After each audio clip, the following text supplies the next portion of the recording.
And she's back. Another mini trucking week.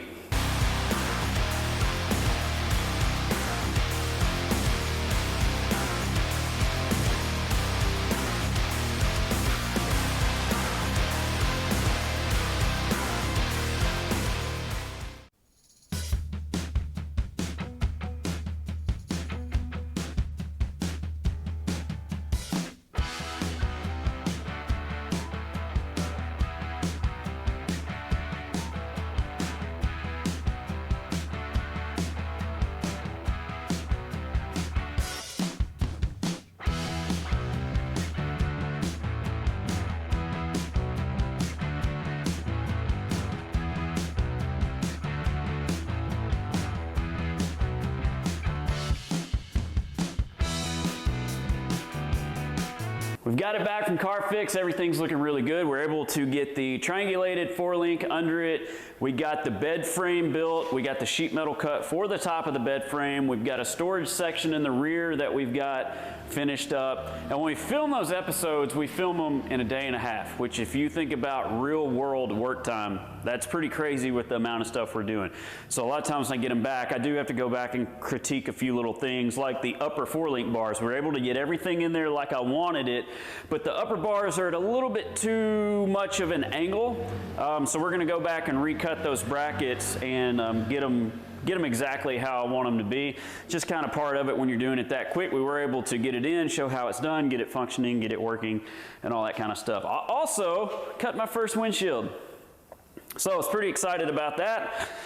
Really wasn't too terrible, so I've still got to grind the edges of it down and finish it out, but yeah, that worked out really well. We're gonna work on the upper bars. I'm gonna go ahead and get them cut back off of there, off camera. We're just going to kind of cut those brackets and see if we can't get them back where we want. When you set up these 4-links, one way to do it is basically if you're doing air ride or hydraulics and you're doing a triangulated 4-link or parallel 4-link, get it at ride height where you want it to ride and set the bars up level. So basically at ride height you want your bars level with the ground, just kind of like your lower control arms in the front. If you do that, you're going to be totally fine. Now there's more of a science behind it that we could get into, but there's really no need.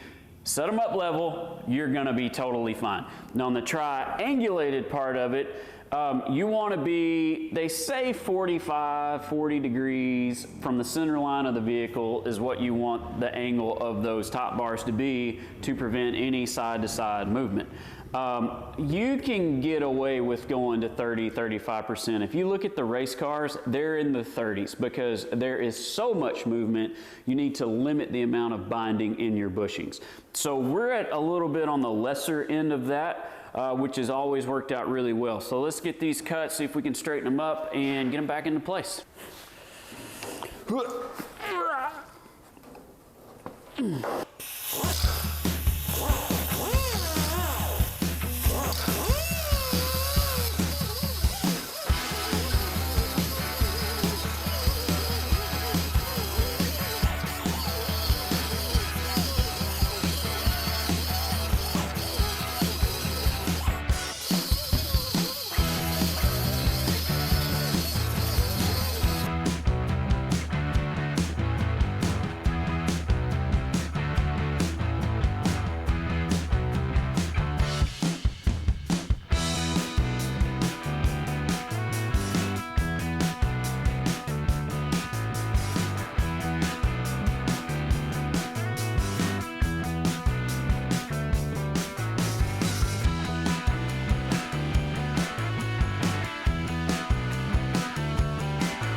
Okay, we got those top bars welded in out back. The only thing we've got left to do is they sit so low on the frame rail.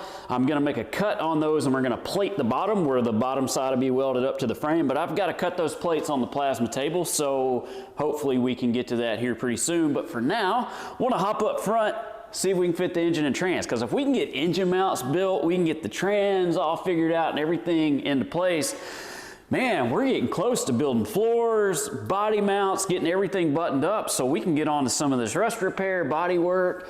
Man, we're just chipping away at it. Fun thing about this is, even though this is Mini Truckin, you might watch it and go, oh, Mini Truckin's not really my thing.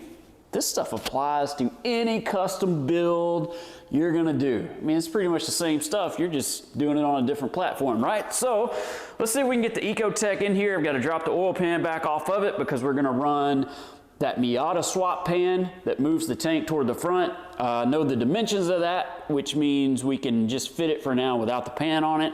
We're gonna cut out this lower section of firewall, probably gonna have to cut out most of the top. So we'll see what we get with that, but let's make some cuts. Yeah. Metal Mania.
Before I remove the oil pan, I'm gonna slide it in real quick. Since we got the firewall cut out of the way, I can actually get it in there a little further, just to make sure we can't use this oil pan. I'm pretty confident we can't, but that's why we do this, right? Let's double check it one more time before we make anything permanent.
it now.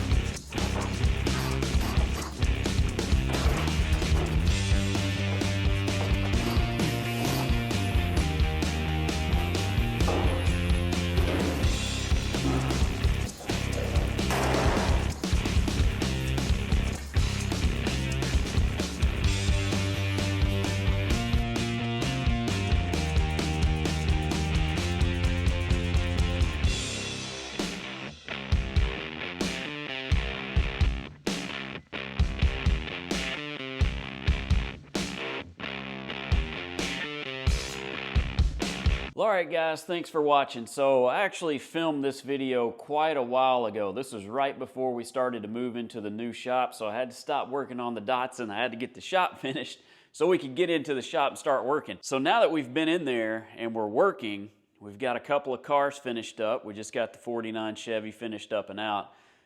We're gonna be able to roll the Datsun back up there. So the plan in the next week is to roll the Datsun back up there and hop back on this thing. So we finished up by getting the Ecotec, sat down in there.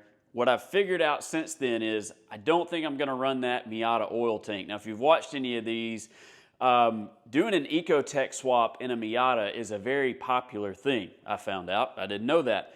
So there's a company out there that builds an oil tank for the Miata swaps where it actually moves the tank, where it just holds the oil, off the front of the engine. It sticks out like 10 inches past the front of the engine, so then where you're under the crank on the bottom side of the engine, very shallow. It's like half an inch or an inch or something like that. So I was like, that's great, we'll run that. What I've figured out since then, if you see in here, it's very tight.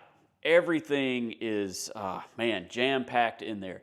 So we're gonna have to run intercooler, a lot of stuff like that, a lot of tubing in there, obviously the radiator, electric fan. So in order to get everything to fit like I want it to fit, we're almost gonna have to kind of make this a mid-engine type of truck, which is kind of cool. So the engine's gonna move way back. Once we move that engine way back, we don't need that Miata oil pan. It looks like we can use that stock pan that I beat into the floor. It didn't break, so maybe we're okay there. So we'll get that moved back, get that stock oil tank back on it, see if we can get that fit in there, build the engine mounts and the trans mount for it. It was working out to where we were almost gonna be able to use the factory trans mount, so we're gonna eliminate all that, get that cross member cut out of the frame. In the rear, we got our 4-link bars all finished up, minus that bottom plate where we're gonna weld that to the frame rails. But we've got all that pretty well dialed in where it needs to be at ride height. That all looks really good. It functions nice.